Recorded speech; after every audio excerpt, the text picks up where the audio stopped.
ये कोई भाषण की बात नहीं है, या मैं कोई यहाँ अपने लोग हैं या इसको बनारसी भाषा में भी उड़ के नहीं बोल रहे हैं। शिवपाल जी ने कहा कि आपकी जहां पर तैयारी हो, जिस विधानसभा में आपको लगता है, और भी तमाम दल थे, आप वहां भी अपने कैंडिडेट का बायोडाटा दे सकते हैं, उस पर विचार किया जाएगा।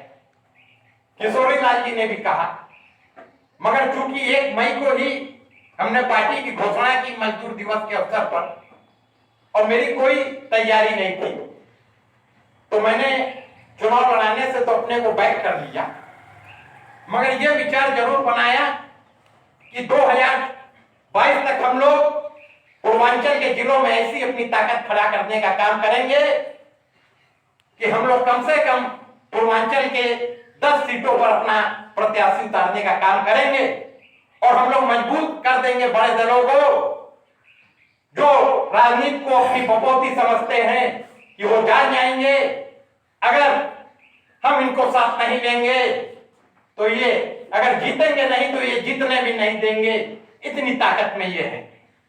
तो इसके लिए हम लोगों को कमर कसना होगा, हम लोगों को यह संकल्प लेना होगा कि स्थिति जैसे ही सामान्य होगी, हम लोग तमाम जन समस्याएं हैं, तमाम विरोधाभास है, तमाम भ्रष्टाचार है, उसको लेकर के हम लोग सड़क पर उतरेंगे अपने पार्टी के बैनर से, और काशी की धरती से एक बिगुल फूंकने का काम करेंगे, ऐसा धरना प्रदर्शन देने का काम करेंगे, ऐसा करारा जवाब देने का काम करेंगे कि हमारे पार्टी की गूंज लखनऊ से लेकर के दिल्ली तक जाए। हम लोगों को ऐसी तैयारी करनी है कि आज नया दल है, तमाम ऐसे लोग होंगे जब आप कहिएगा कि हम भारतीय समतामूलक समाज पार्टी में हैं, मैं कोई गुरेज नहीं कर रहा हूं, एकदम खुली बात कर रहा हूं, तो लोग कहते होंगे कैसी भारतीय समतामूलक समाज पार्टी, भारतीय समतामूलक समाज पार्टी का कौन नेता है, कौन रिक्वाइट है। तो उससे आपको अपना मनोबल नहीं गिराना है, आपको डिमोरलाइज नहीं होना है, क्योंकि इतिहास इस बात का गवाह है कि असाधारण लोग मिल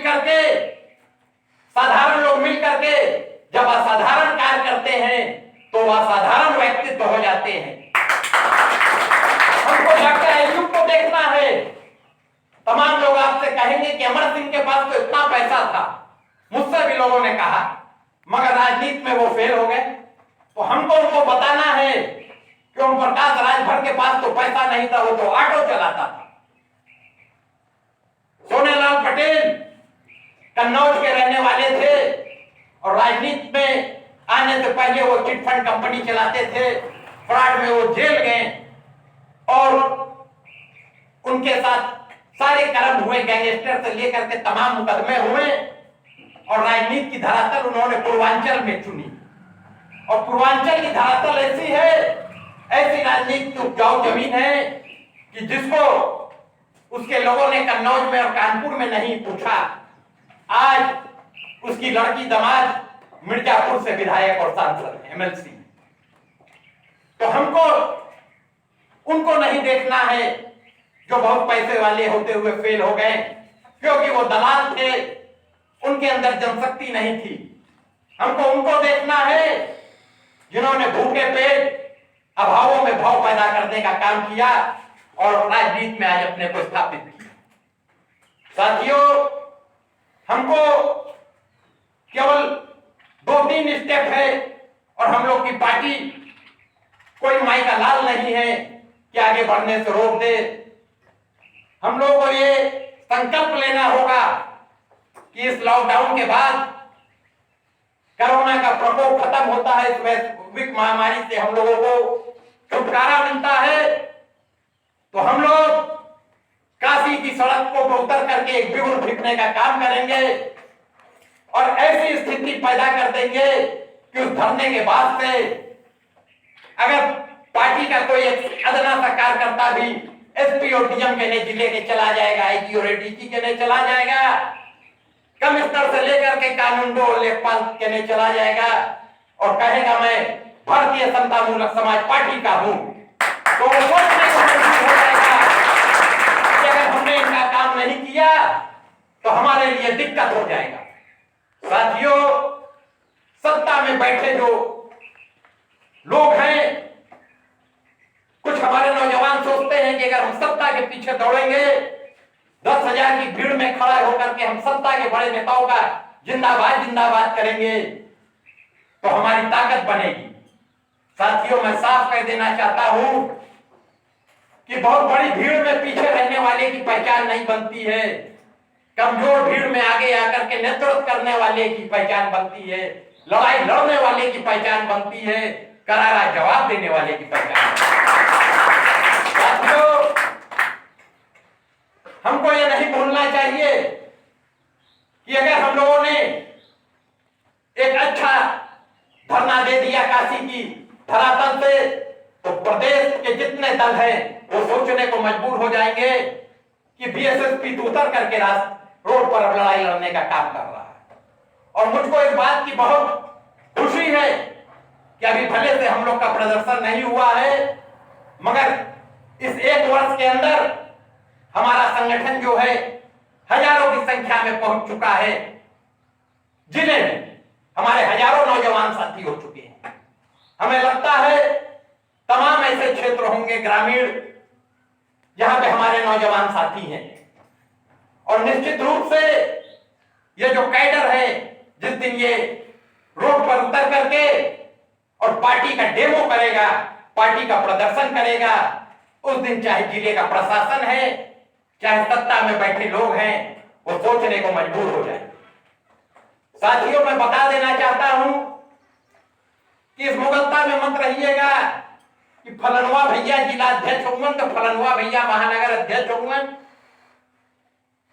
सत्ता वो होती है कि जब सत्ता में वही व्यक्ति जो आम लोगों की तरह कार्यकर्ताओं से मिलता है, जब वो मुख्यमंत्री और प्रधानमंत्री और कैबिनेट मंत्री हो जाता है तो फिर वो केवल जुमला देता है, वो केवल बातें करता है, काम के नाम पर वो शून्य होता है, जीरो। अभी एक उदाहरण मैं देना चाहूंगा। बनारस में लक्सा से पार्षद है लकी वर्मा, और युवा मोर्चा का वो प्रदेश का उपाध्यक्ष भी। उसको पुलिस वालों ने लतिया करके और जेल भेजा, और वो सत्ता पक्ष में बैठ करके जेल से छुट के आके कह रहा है कि हम भ्रष्टाचार पे बोले तो हमारी सुनी नहीं जा रही। अभी एक हमने फेसबुक पे भी डाला था, इलाहाबाद के गुप्ता है, वो उपाध्यक्ष है मंडल के, और उनको पुलिस ने थाने में लाठियों से मार करके और उनको सही कर दिया। और अभी बस्ती से जायसवाल जी हैं विधायक, उनकी स्थिति ये है कि उनकी बात डीएम सुन नहीं रहा था कि उनको हाई कोर्ट में रिट करना पड़ा। अभी स्वास्थ्य मंत्री हैं कैबिनेट के, उनकी बात मुख्यमंत्री जी सुन नहीं रहे थे। उनका कहना था कि हमारे विभाग का जो प्रमुख सचिव है हमारी नहीं सुन रहा, कि उनको जो पोर्टल होता है मुख्यमंत्री जी का जो आम लोगों के लिए होता है, उस पर उनको अपनी शिकायत दर्ज करनी पड़ी। हमारे फेसबुक के माध्यम से ही एक महेश बाबू अग्निहोत्री जी हैं, आप देख रहे होंगे, ये फारुखाबाद के हैं और भाजपा के ये पार्षद दल के नेता हैं, और 7 पार्षद इनके साथ हैं। और इनकी ये स्थिति हो गई है कि इनका नगर आयुक्त तो नहीं सुनता है, इनके नगर निगम के अधिकारी नहीं सुनते हैं, कि उन्होंने उस पार्टी को छोड़ करके और बीएसएसपी का झंडा लगा के गाड़ी पे अपने फॉर्च्यूनर में चढ़ा दिया। साथियों, जब जनसंघ की स्थापना हुई, जो कि वर्तमान में जिसको हम लोग बीजेपी कहते हैं, पंडित दीनदयाल उपाध्याय मथुरा के रहने वाले थे, झोला लटका करके, और इंदिरा जी का विरोध करने वो निकले थे, तो लोगों ने उनको भी पागल कहा और पार्लियामेंट में मजाक उड़ता था कि इनका एक भी सदस्य नहीं जीत के आया है अभी तक, और ये पूरे राष्ट्र में दौड़ रहे हैं।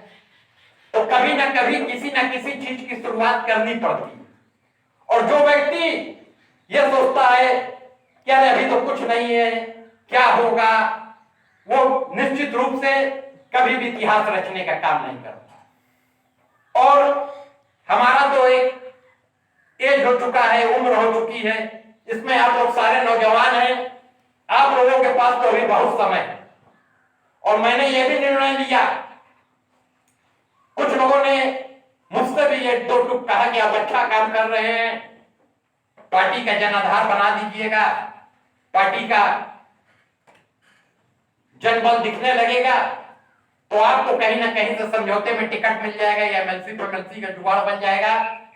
मैंने कहा मैं इस बात का शपथ लेता हूं कि मैं कोई चुनाव नहीं अब लड़ूंगा 2022 में, मगर यह भी निश्चित है कि मैं अपने नए ऐसे लोगों को, ऐसे नौजवानों को जो कुछ करने का इच्छा रखते हैं, जिनके अंदर संगठन खड़ा करने का गुण है और जो संगठन जिनका खड़ा है, अगर वो मेरे पैमाने पर सही उतरेंगे तो निश्चित रूप से उनको लड़वाने का काम हम करेंगे और जिसको करना होगा करेगा, नहीं करना होगा।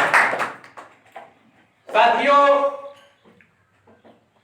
तो इन्हीं बातों के साथ मुझको बहुत अच्छा लगा कि ये पार्टी हमारी आज ग्रामीण क्षेत्र में आप लोगों ने इस कार्यक्रम को किया, क्योंकि राजनीति की दशा और दिशा हमेशा ग्रामीण नौजवान ही बदलने का काम करते हैं। ग्रामीण पृष्ठभूमि से आए लोग ही राजनीति की दशा और दिशा बदलते हैं, इतिहास और भूगोल बदलते हैं। मुझको कहना नहीं चाहिए, चाहे मेरा पुत्र भी क्यों ना हो, उनकी जवानी मॉल और रेस्टोरेंट में बीत जाती है। बहुत कम ऐसे होते हैं शहर के जो कि राजनीति को बारे में सोचते हैं। अगर वो राजनीति के बारे में सोचते भी हैं तो उसमें भी वो सोचते हैं कि केवल हाई फाई हम जो है, वो उनके दिमाग में ये नहीं होता है कि हमको राजनीति में एक इतिहास रचना है, एक जगह बनाना। तो ये जो आज का कार्यक्रम है,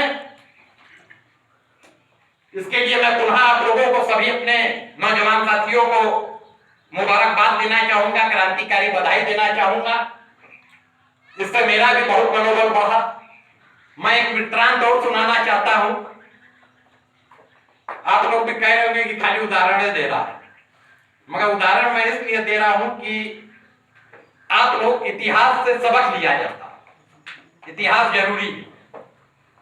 आज मुलायम सिंह यादव जी जो उत्तर प्रदेश में जिनकी एक हैसियत है, उनके नाम पर लोग राजनीति कर रहे हैं, आज भी प्रदेश में उसकी एक हैसियत है। सन 87 में जब चौधरी चरण सिंह का देहांत हो गया और उनके पुत्र अजीत सिंह जी जो अमेरिका में इंजीनियर थे, वो वापस भारत आए, तो जैसा हम लोगों की मानसिकता में घुस गया, हम लोग परिवारवाद के गुलाम हो चुके। तो जितने भी लोग दल के विधायक थे सब चौधरी साहब के साथ भाग गए और चौधरी साहब ने मुलायम सिंह को पार्टी से निष्कासित कर दिया। चौधरी साहब ने नेता विरोधी दल से उनको हटा दिया, उनकी सारी सुरक्षा हटा दी और सतपाल सिंह यादव को नेता विरोधी दल बना और मुलायम सिंह के साथ के सारे विधायक अजीत सिंह के साथ भाग गए। ये 88 के दौर की बात है। और इसी बनारस में जब मुलायम सिंह संगठन को खड़ा करने के लिए निकले तो इसी बनारस में वो आए, मैं भी गया था और बामुश्किल से वहां 4-5 लोग थे जिनसे वो मीटिंग कर रहे थे संगठन नया खड़ा करने के लिए, जनता दल का। मुश्किल से 4-5 लोग थे और वो बाय रोड निकले थे, सबसे मिलते जुलते। एक उनके पास फिएट गाड़ी थी, उस पर भी 3 जगह पैच लगा। तो ये बड़ा मजेदार किस्सा है। तो मैं उनसे मिला, उसके बाद रात को मैं अपने स्वर्गीय पिताजी से, उस समय मैंने बताया, मैं 22-23 साल का नौजवान था, कि आज जो है मुलायम सिंह यादव जो है नेता विरोधी दल रहे, उनसे मैं मिला और ऐसा होगा, देखिएगा कि एक दिन पार्टी इतना चमकेगी कि वो मुख्यमंत्री होंगे।